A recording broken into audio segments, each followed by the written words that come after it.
Hey, good morning, good afternoon, good evening, wherever you are on this blue orb. My name is Gary Turner, host of the In the Business of Healthy Masculinity podcast. I am super excited to be bringing you our next guest. And this next guest is a great personal friend of mine and one of the best systems thinkers I know on the planet. No pressure, Dawna Jones, but welcome to the show. How are you? Thank you. I'm great. It's so nice to be here with you, Gary. Lots of wonderful topics you bring forward, and every single one of them I enjoy diving in on. So. Well, I appreciate that. For anyone you might be watching us on the video cast or on the podcast, Dawna Jones, Dawna Jones, oneword.com. Go check out Donna's work. So Dawna, as we get going today, I'd really appreciate it if you gave the viewers, the listeners, a bit of a scene set around the work that you do and why that matters so much to you, maybe at this critical time as well. That'd be great. All right, I'll have a shot at it. This is always a challenge, that's for sure. I think basically why I am where I am is because some years ago, I was raised by a wildlife photographer. We were out in the bush a lot. And so nature was my teacher. It was the best systems teacher you can possibly get. Everything is interrelated, interconnected. You grow up like that. And then you go into the workplace and you see that there's a lot of suppression of human talent. And I saw this 20 years ago and thought, what the heck? We're not, because I was facilitating, a professional facilitator, and I'm watching this group sort of have these great ambitions. I think, wow, they're really going to do some breakthrough work. And then the whole thing, I mean, sensing is a huge part of facilitation and being sensitive as well. And so you could sense the whole group roll back and get incremental results. Now, that is a pattern that I've seen repeatedly in organizations that have big ambitions, incremental results, or there's some sort of undertow that sabotages what's going on at a process level. So there's a lot of layers and dimensions to organizational transformation and to staying relevant in a world that is changing, even though there's a desire to have to stop it and roll it back. Let's reset it to 1980. That's something I heard during Brexit was, can we just go back to 1984? I thought, yeah, no, it's quite a few years after that. So it's fascinating. So my job, basically, to go back to your question, my job is really, from my point of view, to pull out those hidden insights, those openings where innovation can take place, those openings where people can restore their emotional health and then and know how to be resilient in the context of whatever they're in, so that we can do some solid systems change work. And by that, I mean tackle the big issues. It could be done at the local level, but understanding which needles to move in order to make a big difference in this world that we're in. And basically, it's about regeneration and vitality, making the world habitable again. I hesitate even to use the word regeneration because I don't think we're smart enough to do that. I think animals are far more intelligent than we are. They've got better survival strategies over time. Ours have tended to be fairly destructive. And if we can sort of move away from exploitation and destruction and move into something that's kinder, gentler, and more respectful of other creatures, I think we'd be on the right track. We certainly wouldn't be dealing with a lot of virus issues, because there'd be better balance in the ecosystem. Cool, flipping heck. 3 minutes in and I'm just like, wowza. Where do I go from here? I love it. Well, first thing I'm going to share is Donna's Substack. So Dawna Jones, Dawna Jones, one word, .substack.com. Do go subscribe, give Donna a follow, and you can find out more about this amazing human being. I think what's really interesting for me, Donna, straight away, was how you spoke to that animal intelligence. You spoke to that almost humility and letting go, because these animals know their part intuitively. They know they're part of this ecosystem, right? Yeah. And that really speaks to what we would call a more feminine energy, right? It's a more listening energy. It's a more vulnerable energy, which feels very much the opposite to what's going in overdrive right now in our systems globally. And I just wonder, how would you build or challenge that sort of perception that I'm sensing into? No, I love the way you've put that. I mean, a long, long time ago, we used to frame masculine and feminine energy as being masculine, being action-oriented. Let's just go do it. And you find whole organizations that are busy, really busy doing stuff, but they're not entirely sure why, and or their busyness is distracting them from better opportunities. So there's that action-oriented masculinity, and then the feminine side is more about receptivity, intuition, listening for what's going on in the world, and then adapting accordingly. So you need the two together. You need the two to dance together properly. One alone is out of balance, but together they work. And I was masculine for a long time. I was raised in a province where if you were either intelligent, then you were full of yourself, or if you were a woman, then your job was not, you know, you were either hardcore tough and more than grit, you know, in other words, you were super tough, and or you just went and did what you were told all the time. And of course, I'm not at all good at the second part. And so, you know, that was the groundwork that it was easier to become a man than, or at least, you know, to take that role than it was to be a woman and stay with femininity. So so I realized along the way that, geez, this is not good. I can't keep pushing my way through the world like this. I've got to respect the other side of me, my other dimensions. And so I went back to that. So that's where that question leads, is that in organizations, that they're highly action oriented, you're not seeing receptivity, you're not seeing those reflective times. And that's where we get our knowledge. We get our knowledge from reflection. So we need those reflective times to sort of say, hey, what are we doing? Now, you know, the time notes that they do are good. I fully get that. As a practice, it needs to be right now a heck of a lot more frequent because of the speed we're in. So that whole dance between moving forward, listening, looking at the feedback, reflecting, and then moving forward is a nicer incorporation of the masculine feminine essence in an organization. And it all starts with each individual. It's so interesting to me, this, because, you know, and again, I'm not going to apologize. People that have heard a few episodes before this one of this platform, you know, we see these things like Global Gallup, you know, global engagement at 21%, which makes me sick, because that means 79 pence in every UK pound of investment in people is wasted or ineffective, right? And I think that speaks directly to your point around, if we're just running at 100 miles an hour, if we're just doing it, we're just acquiring, and we're not breathing, stopping, connecting, reflecting, that to me is just a direct link to what you just said, right? It's ultimately like, why would you get any more out of your people if you're treating them literally like a machine? Yeah, exactly. And I remember one time raising the whole thing about heart and soul, because it's the heart is the fuel that drives an organization. It's a fuel that makes you get up in the morning because you care, you want to do something, it's important. That is what we've lost in some instances. We've lost heart. And so that whole business of knowing how to stay well, how to bring back the balance in your being, you know, so that's a requirement. Resilience is a requirement today. When you're doing hard stuff, you have to know how to get back up and keep going. I credit horses for that. They taught me a lot about that. Especially here, I'm working on a farm and there's 2 stallions. So I've been knocked around again a couple of times. And I thought, okay, I know how to do this. I just got to get up and, you know, set my boundaries. And so that's in a nutshell, that thought anyway. It's really interesting. Now, this is going to be really for those maybe hyper alpha male masculine leaders that may watch this or hear this. You're going to listen to my next sentence and go, Gary, don't be so ridiculous, but bear with me. I invite you to stay with me. I've had an experience, Dawna, of equine facilitation, right? So where I've actually invested in a whole day where I had a coach and a whole day myself with a horse, which is literally 3.5 ton, you know, slightly taller than me. This thing, if it wants to, will just literally finish me, right?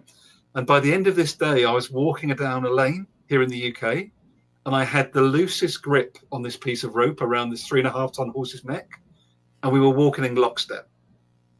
Yeah, I hadn't met this horse before that morning. Yeah, and I've found the same thing with my dog Winnie. Right, when I actually fall asleep and she lies next to me, our heartbeats literally get in sync after a certain point. Yep. So I'm sharing this to say the power of slowing down, particularly for us men, there is so much value in it.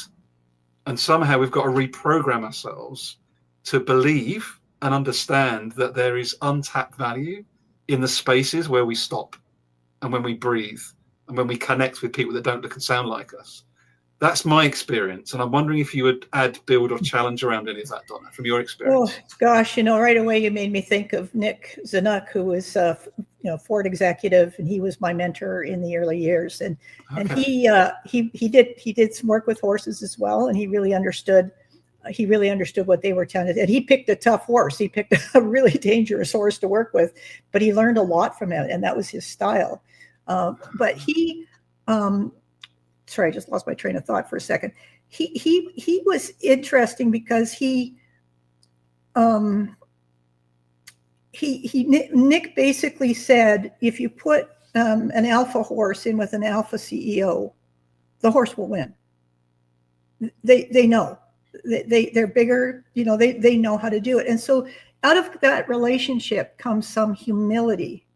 And the second part of it is listening, deep listening, not the kind of superficial one where you're busy thinking of what you're going to say in response to what somebody did. So Nick told me a story of going into a company, and I think it was in Southeast Asia somewhere. And he told the CEO, he says, look, all you've got to do is go in and listen. Just be present with your people. Just listen, take it in. And the guy phoned him back a couple months later. He says, you won't believe what happened. He said, our productivity doubled. And he said, and I didn't do anything. And he said, well, then he said, all I did was walk from one room to another, ask somebody something, and I listened to their answer. So it wasn't with the intention to refute what they were saying or shape it or bend it or mold it or control it, but it was just to be present and to hear that. And that is one of the aspects of leadership from an Indigenous universal principle point of view, is to show up, be present. It is presence. And anybody that's watching leadership today will know that some presence is powerful, is positive, and some is not so much. But it is that ability to be in the space and not try to shape it, control it, or manipulate it, just to be with it. And that quality of listening is what changes everything. What a powerful invitation, Dawna, because I know for myself, up until a decade ago, what you just described would have been completely alien to me. Because all of my conditioning, all of my education, all of my work life had been hustle, grind, grow. And it wasn't all bad, right? I had a nice life, was paid okay, with a nice family. So this, like, all of this stuff's happening at the same time, right? And that's what I didn't understand around systems. I thought, like, I had to, for Gary to learn something, I had to put myself in this particular location, and I had to switch off from my family. And if I wanted to go and do well in my job, I had to look a certain way, dress a certain way. Like, I'd compartmentalized myself so much that for me to achieve anything, it had to be through a very specific lens. And then the last 10 years been like, oh my God, I can be all of these things all of the time, and things aren't binary. Like, that was a massive learning for me, understanding that things aren't binary. Boy, that you've just nailed the consciousness conundrum that we're in today. That whole business of either or, you're either with me or against me. It's so useless in an environment of complexity. It's completely useless, because it's there's this and there's that. Everything is connected, and if you throw that and in the middle, it sort of helps to build the texture of the actual landscape that we're sitting in, as opposed to separated into little component parts that make us feel comfortable but aren't real. It's a myth. Comfortable but aren't real. That's really. Do you mind piercing that apart a little bit more? I think there's something more underneath that, which is really interesting for people to hear. Yeah, well, I guess it goes back to how we think. And one of the things, as you well know, is that I'm a big fan of adapting your thinking to match the situation. And so, in the thinking that we're trained to think analytically, reductionist, to see the smallest part. When you go into a vehicle, when you go into a human body, you're saying, what's the broken part? We just need to take surgery and fix it and pull it out, and and all will be well. But that's not how the world works. It's not how life works.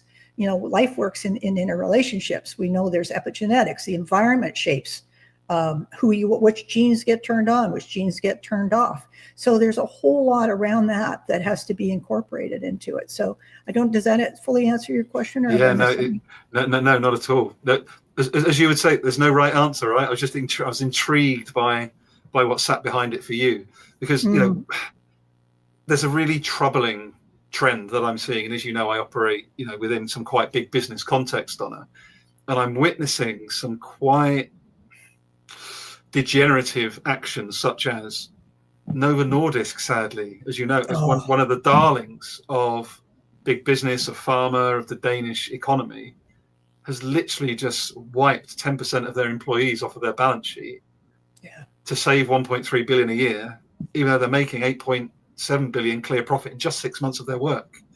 And that to me is a really interesting signal of where we are in a lot of business spaces. And I'm wondering, through a sort of masculinity lens, feminine masculine energy lens, how's that playing out at the moment in your perspective, Dawna? Like how can we be so disconnected that we can't see that those numbers don't make sense, or we genuinely don't care about the people now?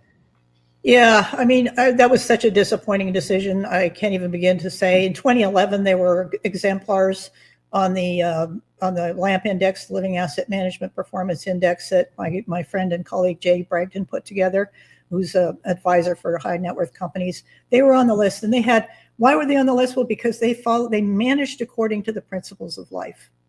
So that's what they did, and their employee. I have in one of my keynote presentations from 2009, I think, how their employees saved them a huge amount of money over half the time that they had to actually do it, just by looking for cost savings.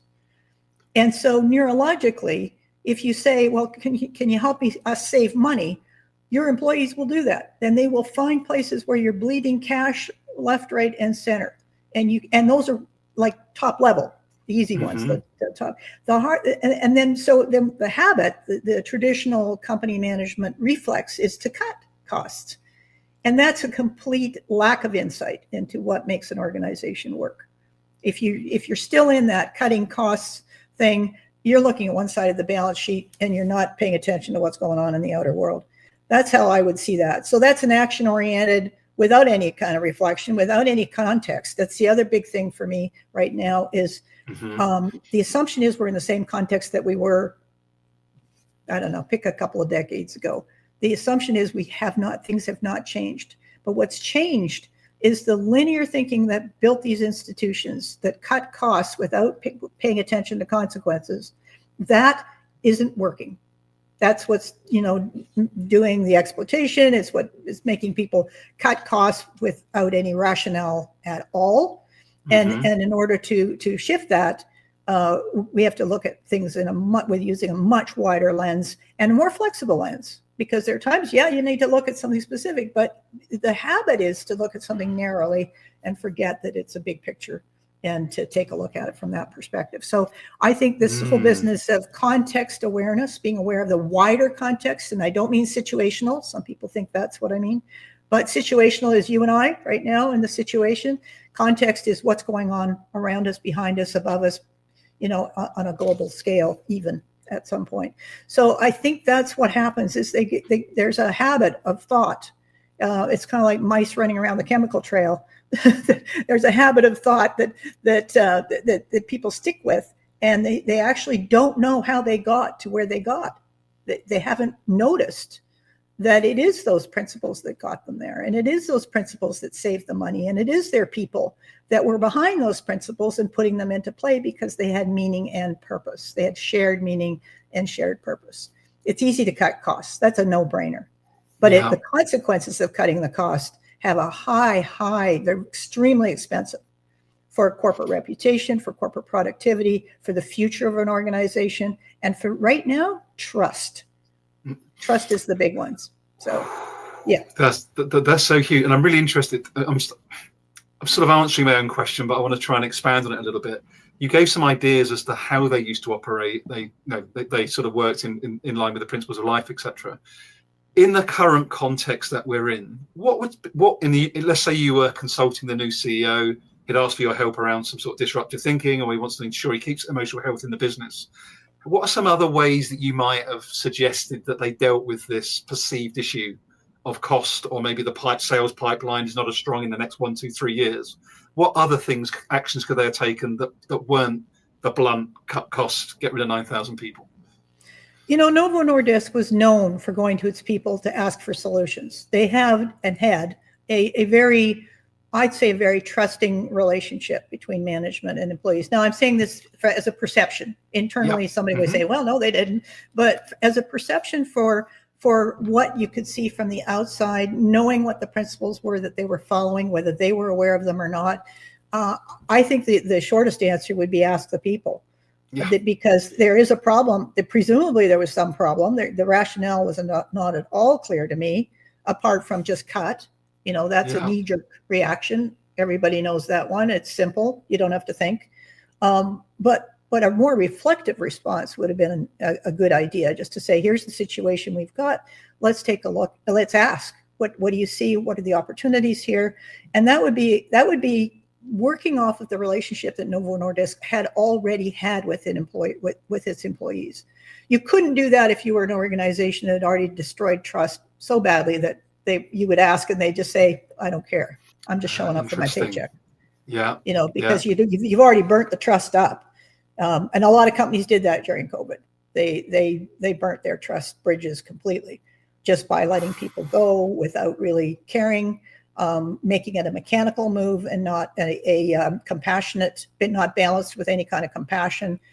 So I think there's a lot to learn by taking a look at the decisions that have been made in the past, high cost decision, and the ones that are now on the table are ones that really you can do better with. Every time you can do better with. And the whole knee-jerk thing is just a sign that we're not going to do better. We're just going to go back. Pedal backwards is my expression to go with it. Cool. That's really interesting. And I guess I'm really curious around what within their system may have shifted. So we know they've had a new CEO come in. So maybe that's that shifted the energy state maybe from what was more of a healthy balance between that masculine, feminine energy, maybe towards a more, an outweighted bias towards the masculine, or an unconscious masculine somehow. That's really intriguing to me, because that burning trust bridge, or that burning trust, I've not heard that phrase, and it's really potent, because I know firsthand there are a number of companies at the moment all around different sectors, Donna, that I'm sort of loosely connected to, that are doing the same thing. And I think what's really interesting, they're laying off people and they're not communicating why. And I think there's a really interesting thing. You've got some that are doing that. So so in the absence of facts, you make up stories, right? And then even with the Novo Nordisk story, they put out a beautiful, the CEO, beautiful is a horrible message, but here's the reason. He's done a public thing on his own LinkedIn and everything.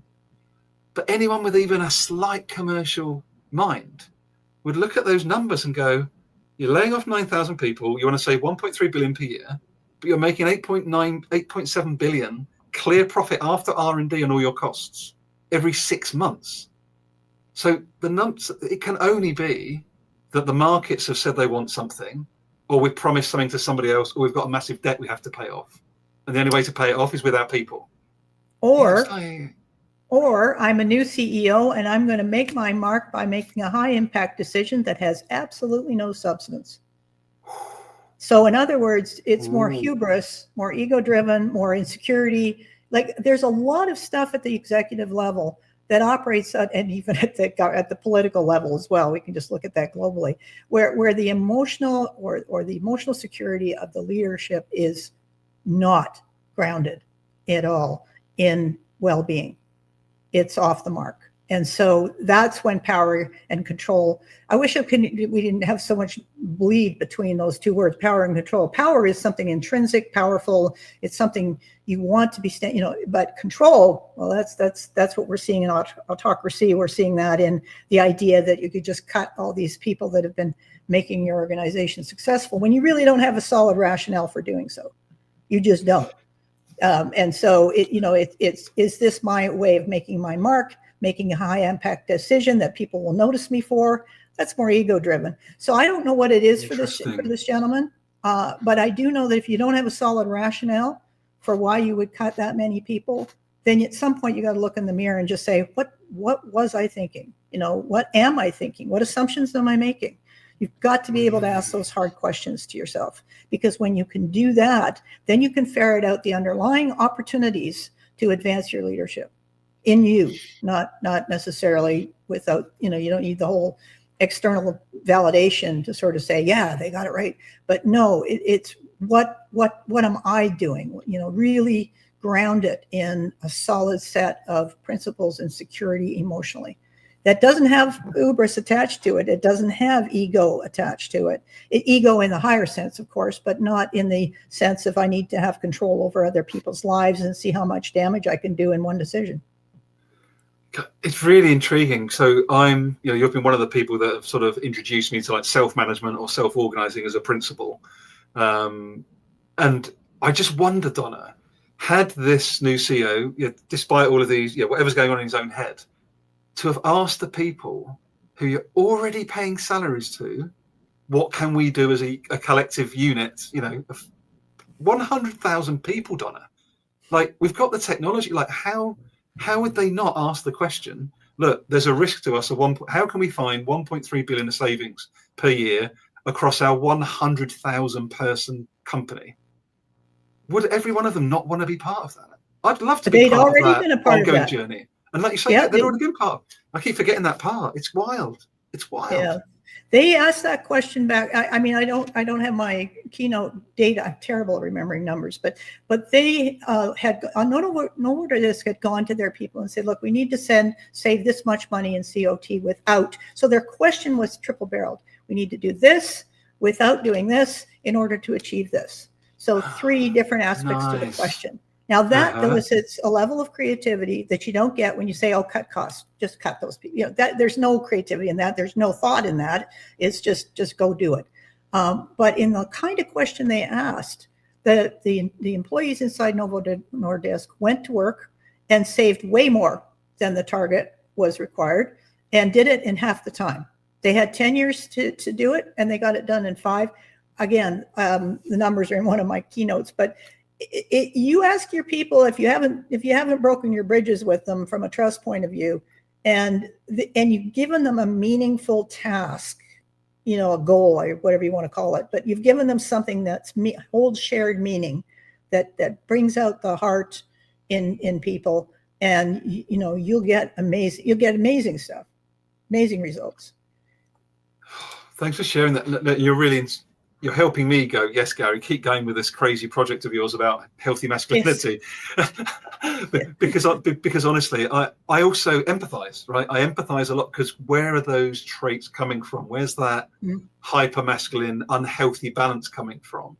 And for me, and again, I'm speaking from personal experience, I had grown up in an environment where to ask for help was seen as weakness, right? This is the classic unhealthy masculinity trait of, if I ask for help, or God forbid, even invest in a coach where I can actually say, hey, I'm struggling, God forbid, it's just, that whole narrative of the unhealthy masculine side of to ask for help is a weakness, or to role model any form of a relational vulnerability is also a weakness. Like, that's really embedded in our culture still, right? It is, and it's kind of dumb, because it's not helpful at all when you look at where this place we're in and what we need right now. We need that. I mean, I'm sort of afraid of vulnerability myself. Sure. So because I found that when I am vulnerable, then not good things happen. So there's that dimension of it. But the other dimension of it is, if you can come into anything with an open mind and an open heart, and you are listening with the idea of understanding, then you can see multiple paradigms running at the same time. This is this paradigm of thought. I know the word paradigm triggers some people, but it's the one we've got right now. But it's just the capacity to hold multiple worldviews, paradigms, whatever you want to call them, in your mind at the same time, without any one of them needing to be right. And I think that's where we start to see openings for real shifts to take place. But right now, if I look at the masculinity, femininity thing, we're still hovering around survival at any cost. And some people take issue to that. They see it as being accusatory and all sorts of things.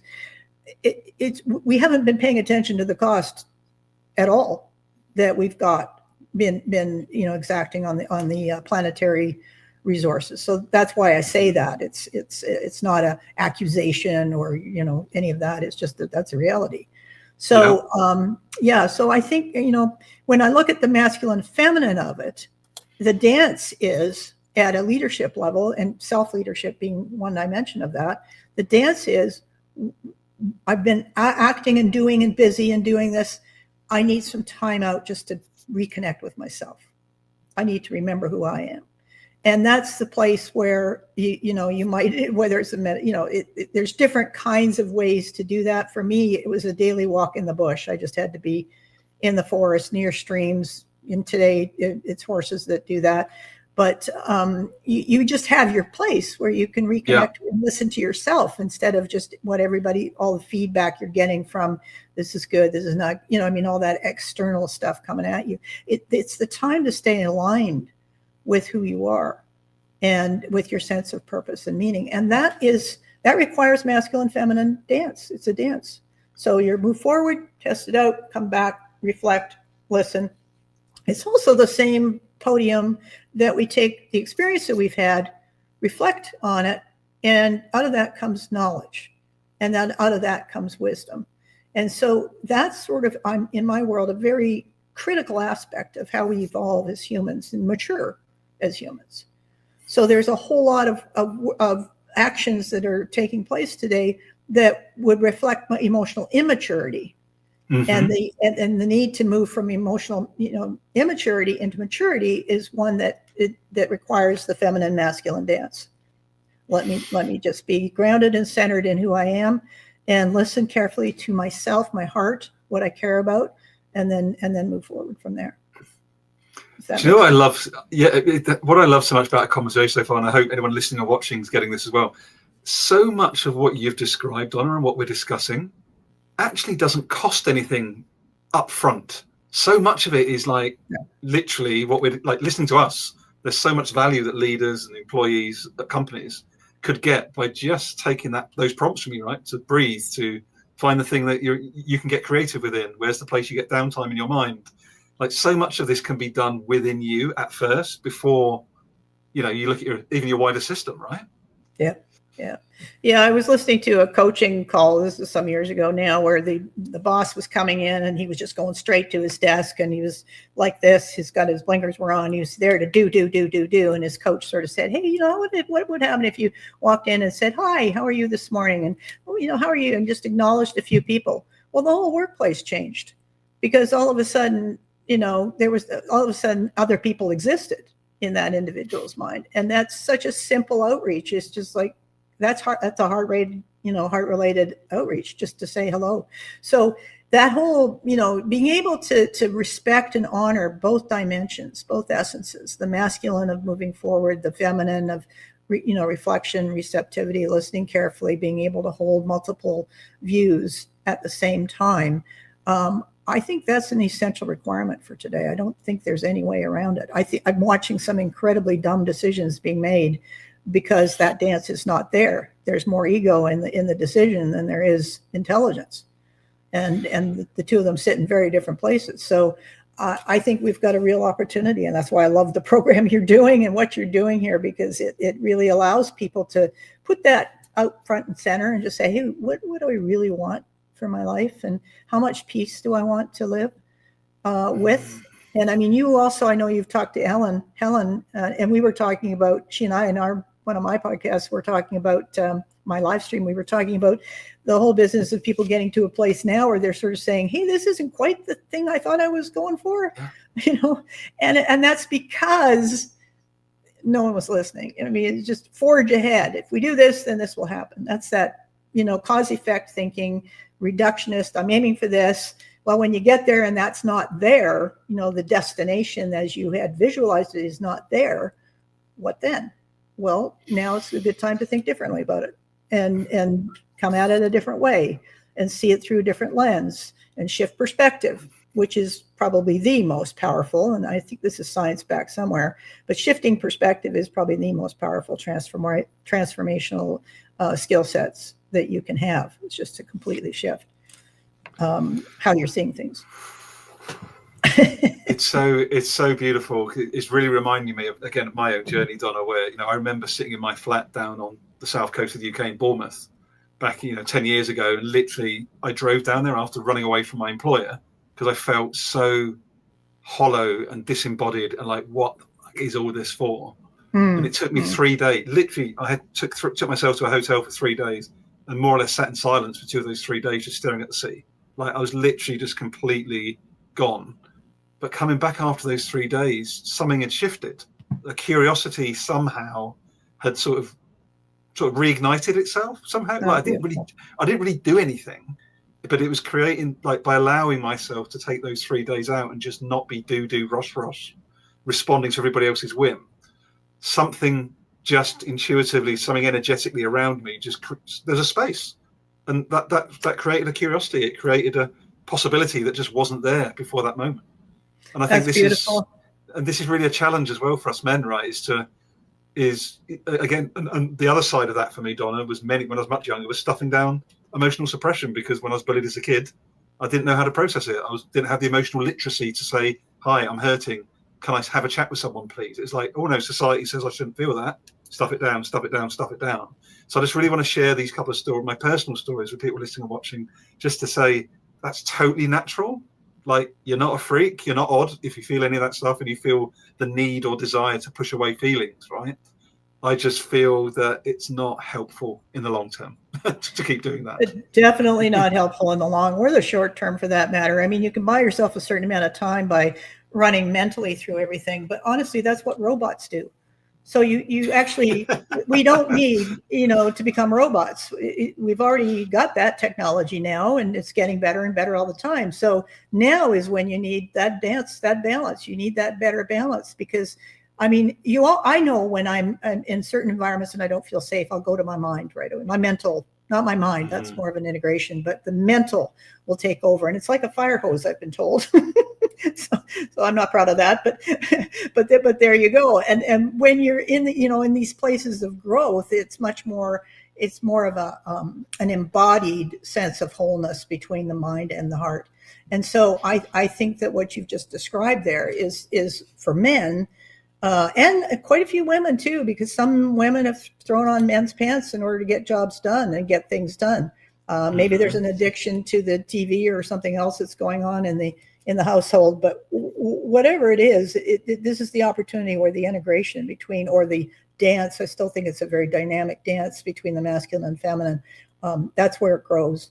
And if there's one thing that sets us apart from robots, it's compassion, it's empathy, it's all of these so-called soft skills that are only called soft because they're harder to work with than so-called hard skills, which are very mentally easy to work with. You don't have to think at all on a lot of those. So I think what you're describing then is this opportunity to create stillness, to sit in that stillness and not try to control it, manipulate it, fill it with stuff, but just to be still and see what shows up, because curiosity is the flip side of fear. If you're running from, with a fear-driven thing, then recovering that curiosity takes all of the mystery out of uncertainty, because it doesn't matter, because you can go with the flow.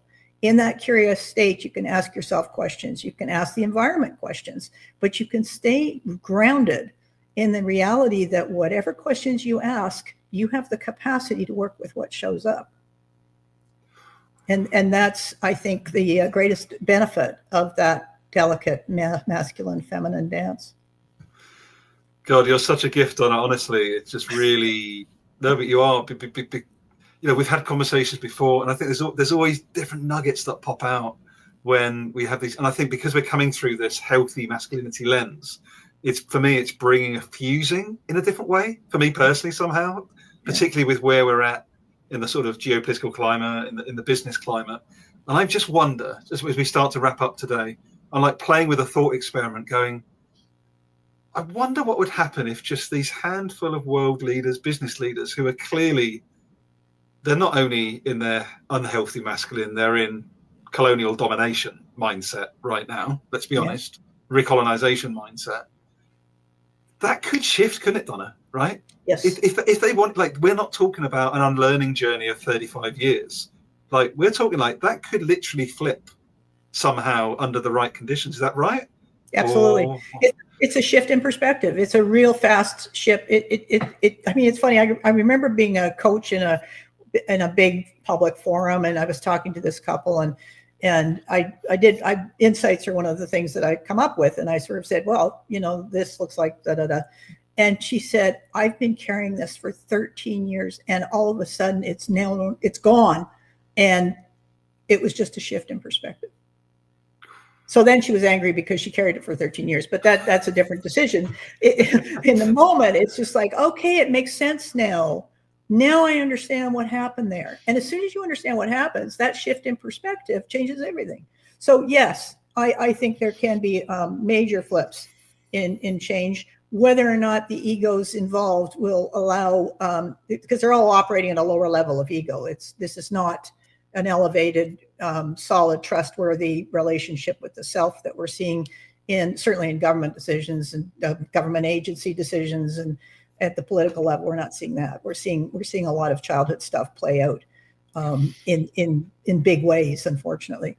But I do think that those shifts, those perspectives can shift very quickly, and something new and much more intelligent, wiser, life affirming can show up. I hope for that. Well, it's beautiful. I think it's a beautiful way for us to sort of wrap up and end today, Dawna. I just want to finish with one more question, if I may, which is, what's this conversation reminded you of, reconfirmed, or is there something new that's popped for you following our exploration today? Oh, thank you for that wonderful question. Well, when you first reached out to sort of say, hey, would you want to talk about this? It took me right back to my own journey with being masculine, feminine, and sort of trying to be feminine. I mean, the joke is that I had a child, and I still didn't see myself as a woman. So I mean, sort of like physically there was evidence, but emotionally, psychologically, I hadn't dropped it. So I was still very much in action mode, and it's just because there wasn't a safe place to come back and be connected to my feminine. I wasn't in safe environments for that, and I really realized, wow. Because I've had people, I think I spoke at something in 2014, and they said, wow, you're very balanced, masculine, and your heart and mind are very balanced. And I thought, well, that's good. Thank heavens to hear that, because that must mean that what I've been doing is actually, and at that point I was homeless. So, I didn't have a home. And so I was in an unsafe condition, but at least it would look like that. But the safety is found within. It's not found outside. It's found within. And so when you understand that, then you bring that together. And I think, to answer your question, it really caused me to reflect on the dynamics that I've been through, as two women on a 30-man management team, 30-person management team, those different settings where you had male supervisor who just say, why do you have to keep thinking? What's the matter with you? Can't you just do?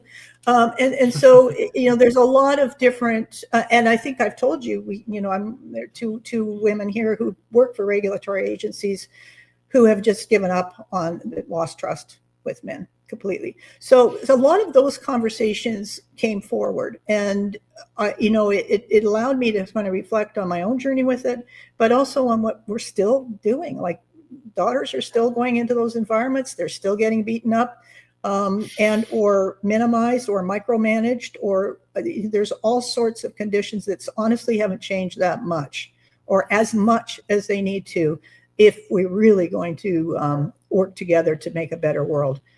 We need to get a grip on this, which is why what you're doing is so important.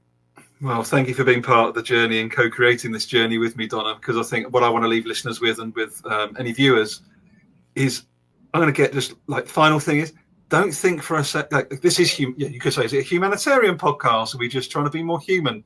In some ways, yes, but do not listen to what Dawna and I have explored today. You make more money, you have healthier outcomes, you have a more connected community, and you get to enjoy stuff more, right? None of this is woo-woo because we're coming up with just because we want to make the world feel better. Like, there are performance benefits, and it is healthier for the planet, people, and even like our organization. So I just want to leave that with people, Dawna, as well. Like, this isn't just a kumbaya, we want to feel better. Like, there is evidence all over the place as to why we need to have this balance better. Absolutely. Couldn't said it better. Yeah. Well, I'm going to give you 10 Canadian dollars later for that final comment. And thank you, everyone, thanks for joining us. Thank you, Dawna. Again, I just want to say, Dawna Jones, DAWNA Jones.com. Go check out Dawna's work. Give her a follow. Same at .substack.com. Thanks for all you are. Thanks for all the work you're doing, Dawna. And I want to thank everybody that listened or watched us. Thanks for joining us. Oh, I should tell you a bit about me, I suppose. And also, you can email me at gary.turner, garry.turner@radicality.co.uk. You can check out the website, where Dawna, I'm really grateful to say, is one of 15 partners that make up the Radicality ecosystem. And the whole point of this Radicality ecosystem is, as we've modeled today, a pick and mix of incredible impact partners that can help you with the work that you need to do as an organization, as a leadership. And you get to pick and mix the people that you want to work with based on what you need. We are not coming in and saying, hey, we're McKinsey, here's the blueprint, you have to do it this way. The world doesn't work like that anymore. You need what you need in the moment, and Dawna is one of the people that can definitely help you in this moment. Thanks, everyone. Cheers, Dawna, and take care for now. Thank you. Bye-bye.